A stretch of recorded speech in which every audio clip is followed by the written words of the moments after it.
Hello, everybody. Welcome into the Teacher's Lounge. This is the spot where we look to entertain, educate, inspire, and engage you through our mission of developing solutions to impact schools in Arizona and beyond. In an effort to help schools retain and recruit greater talent into their classrooms. I'm your host, Lloyd Hopkins. I'm the executive director and founder of Million Dollar Teacher Project and creator of the Teacher's Lounge. Each week we have amazing conversations with dynamic teachers that are out in your communities doing the work of shaping our future every single day. Because if we really think about it, teachers spend more time with our kids 8 to 9 months out of the year than we do. So that's why I created this organization and we're doing this podcast, is because we really need to think about that. Because if we want to have happy, healthy, whole students, we have to have happy, healthy, whole teachers, because they feed that energy into our kids every single day, and I want my teachers to feel supported, feel recognized, feel properly compensated, and generally be excited about coming into their classrooms every day. And the teacher we're talking to today is an example of that. I met this teacher through our Title I Tech program, which we created as a response to COVID-19. Because COVID-19 exposed the large digital divide that exists in our communities, with kids in 2020 not having access to technology at home, not having a device, not having internet connections. So they're essentially left out of the virtual environment, and in today's world, that puts them at a detriment. This teacher realized that for her students, and she sprung into action. She reached out to us to help get all of her kids in the classroom connected. And we were able to partner with her to get all of her kids' devices. We were able to get some of her students' internet connections so they could participate in distance learning and stay connected to her in the classroom. So she's an example of teachers going above and beyond, not just doing the bare minimum. Thinking outside of just curriculum and academics, and how do we take care of the whole child? Without teachers that care like her, it wouldn't be possible. So I would like you all to join me in welcoming into the Teacher's Lounge, teacher at Kingsridge Preparatory Academy, Elizabeth White. Hello. I cannot, but thank you. Here we go. So I learned this from my daughter when she was I think in 4th grade. She would come home giving people a round of applause. And since we're in the virtual environment, this is your round of applause. How are you, Miss White? I'm good. How are you doing? I'm doing fantastic. How are you holding up? It's unique times in the world that we're dealing with the pandemic and social distancing. And how has the past 4 months been for you? Well, there have been a lot of different things, that I've had to think about. A lot of it being on, changing our complete way of teaching to being online, which is not what I'm used to at all. The other thing is, how am I going to do my job and raise my kid at the same time, with her being home? So it's been rough. I got to be honest. It's been a little bit rough.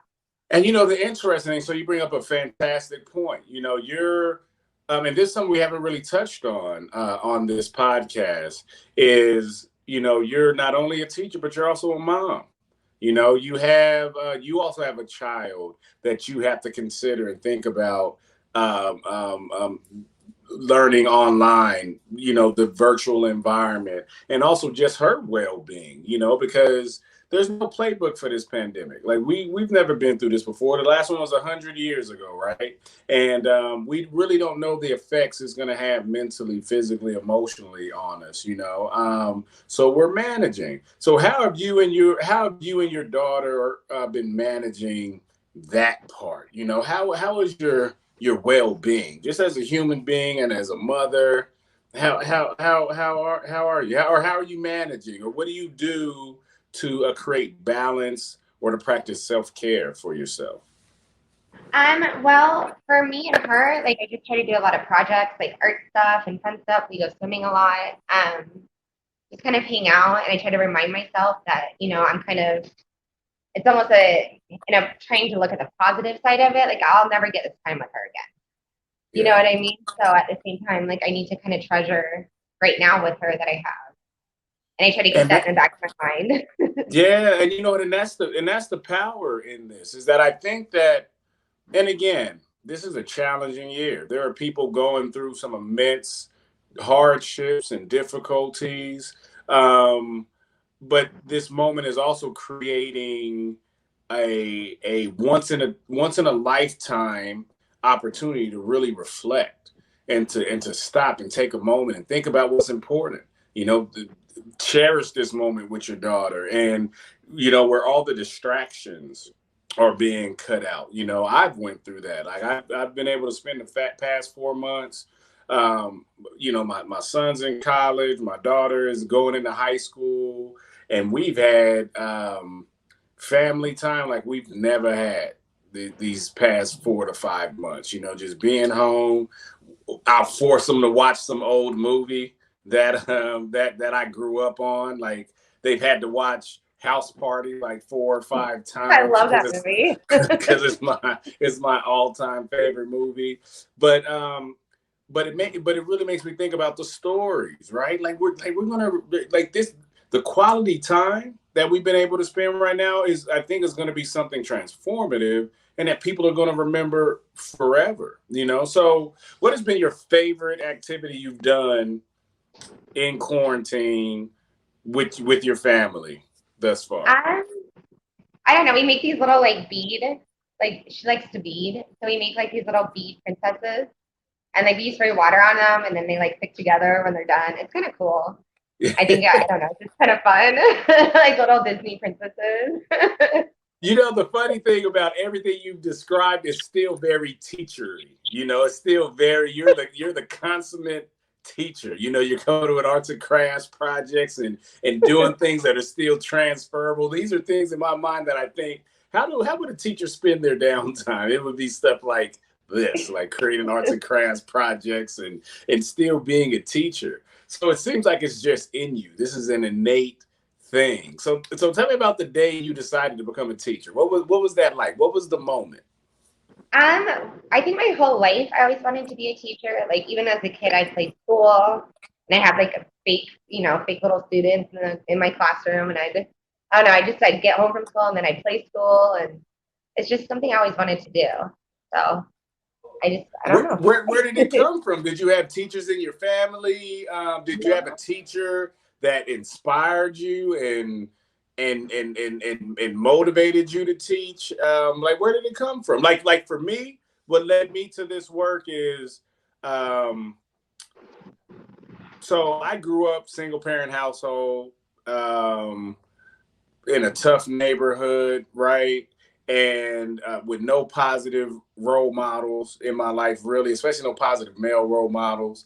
When I was a kid, I was learning a lot from the other kids in the neighborhood, which is a recipe for disaster, and I got into a lot of trouble. And when I graduated high school, I really felt that I wanted to be what I was missing as a kid. The fact that my dad wasn't around. I didn't have that moment where a teacher took me under their wing and, gave me the lean on me treatment. I didn't have that, and I wanted to be that for other kids, because I knew how it affected me lacking that, and so I wanted to be that. And I think anybody that first decides they want to impact kids' lives, your first thought is you want to teach. And so I got into education, and I got into the classroom. I was a teaching assistant for about 6 years, and what that time really taught me is that I'm not cut out to teach. I don't need to be in the classroom. Like that's hard work. I don't enjoy creating curriculum and managing a class and all of those type of things, but me getting in the classroom taught me that, but I had to go through that experience. But it also showed me that I am passionate about education.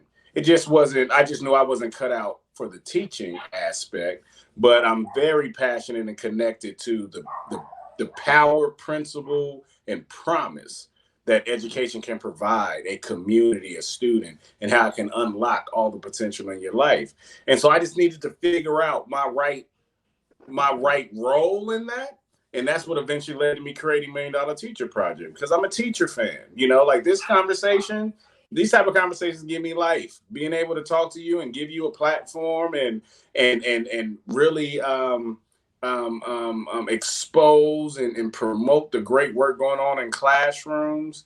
It just brings me a lot of joy. So it took me down that road, but going through that experience. And so that's what motivated me. So was there something like that in your life that motivated you, or was it just you just came out the womb? I'm a be a teacher. I don't know. I mean, probably my fifth grade teacher, Mr. Kiesling.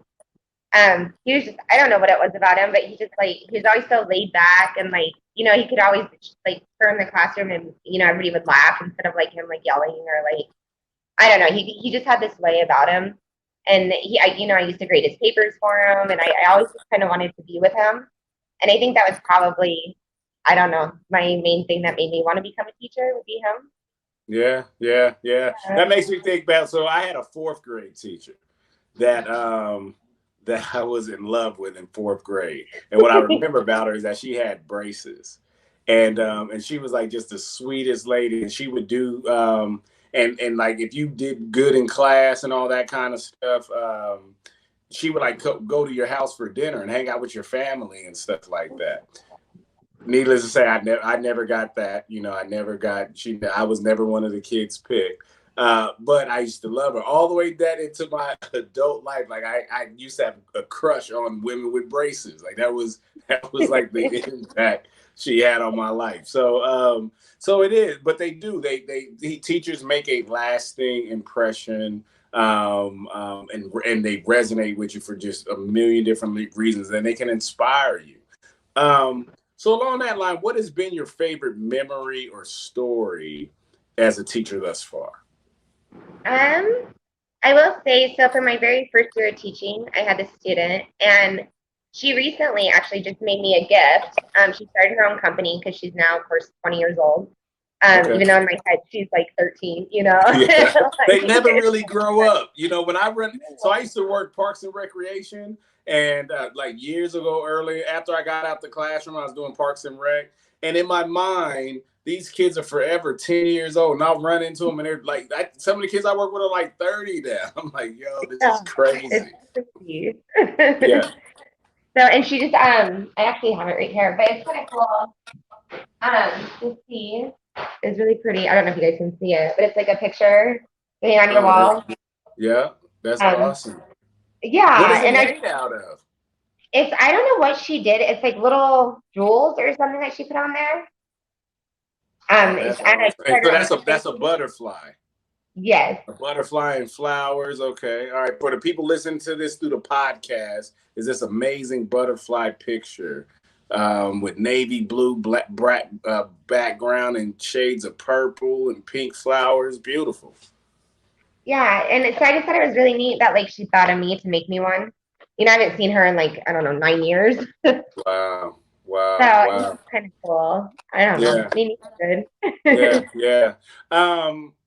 How do those moments, because it's tough, right? You also have your hard moments, because what you do every day is a tough job. It's not easy.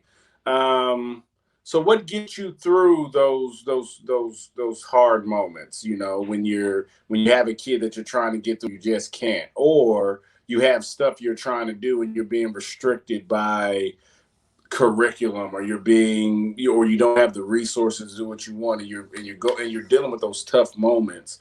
What gets you through? Is it stuff like that, or how do you handle and manage that? I honestly, I have a binder full of notes. I keep everything my kids have ever given me, like from day one of teaching, and I go back. How long have you been teaching? This is my 9th year. So you have 9 years worth of stuff? Yeah. I keep everything. Where do you keep it at? Do you have like a big shed or something? I mean, not junk, but like, it's like, to me, it's like treasures, but I don't know. I go back and I read that and I look through it and it makes me feel good and happy again and keeps me going, I Right. guess. And where do you keep it at? Do you have a big storage shed or? No, I keep it all in my closet in my bedroom. I mean, I have a lot of stuff in there, but I don't know. It just makes you happy. That's amazing. And you know what always just melts my heart is the modesty of teachers. You all are a very modest bunch, and I think sometimes it's hard for you to be the spotlight. It's hard for you to have attention on you. Feel like a fish out of water, because I kind of feel like you even now you're a little hesitant to just really talk about your experience and but I think that's why it's so important for people to rally around you because you're so selfless and you put the kids first and it really isn't and it's not about you, but for me it is about you. I think we need to celebrate you. I think everybody needs to know Elizabeth White and the Elizabeth Whites of the world. I think that everybody in your community that you serve needs to come out and support you and your classroom and also the other teachers on your campus.